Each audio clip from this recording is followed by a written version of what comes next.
Je suis fier de représenter le CAUE qui est là pour sensibiliser, conseiller, former l'ensemble des publics et les collectivités.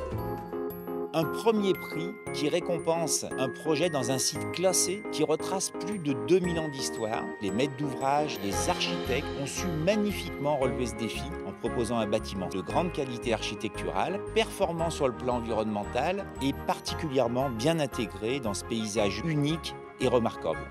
La qualité du cabinet Maurepas et de Philippe Beaujon, ça a été de nous faire prendre de la hauteur. Sur la colline, c'est plus facile. Tout était déjà là, nous on est venu juste accompagner, entretenir, agrandir un peu, surélever un peu, mais surtout pas chambouler tout ça. Le projet de l'ECAM a été, à un moment donné de son histoire, d'augmenter ses effectifs. Petit à petit, on a construit un plan total d'aménagement du campus. Naturellement, le service de restauration est venu comme un élément fondamental pour servir nos jeunes. Et donc, l'idée était de préserver autant que faire se peut cette qualité historique et environnementale de ce lieu. L'histoire de l'ECAM, c'est d'avoir un campus qui a été horizontal au milieu de la colline. Et en faisant l'acquisition des terrains derrière cette partie médiane, nous avions discuté avec Philippe Beaujon pour qu'on donne ce qu'on appelle une respiration verticale. L'ECAM s'ouvrait plus face à la ville et avait oublié le côté paysager et toutes les qualités de cette colline. Il y avait un chemin qui existait mais qui était enfui sous la végétation. Donc nous, on a fait un travail d'archéologue presque pour rouvrir ce chemin. Donc ce restaurant est l'aboutissement de ce chemin. Et il était important pour nous de préserver ce lieu unique, silencieux. Ce qui est important, c'est qu'il y a un vide central et c'est toute la qualité du lieu. Ça gardait ce côté pause, quoi. Voilà, c'est hors du temps. On vient faire une pause, on vient manger, de prendre le temps de se rencontrer, de discuter.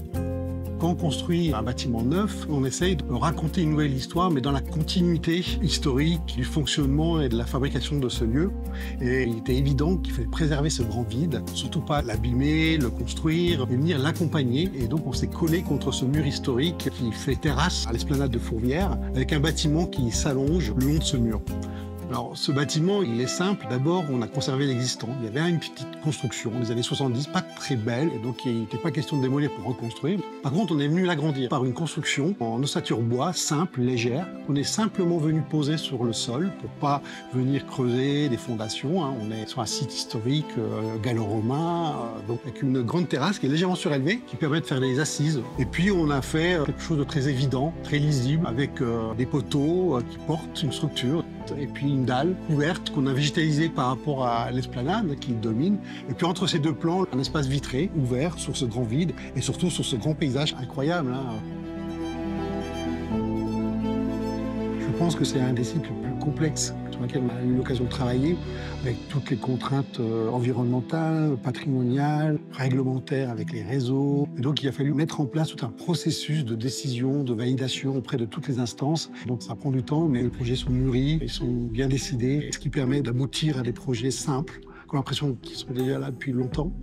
On n'est pas là pour faire du spectaculaire, mais plutôt pour venir accompagner les usages et la qualité de ce lieu qui existe. Nous, on vient juste l'accompagner et l'entretenir.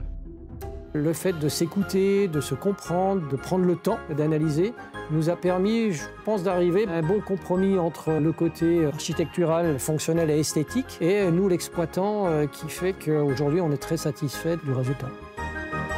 On peut faire du contemporain dans un site classé UNESCO, dans un site très contraint, et pour autant, on s'inscrit vraiment dans l'histoire du site. Donc, même si c'est le patrimoine, on en produit encore aujourd'hui, c'est le patrimoine de demain.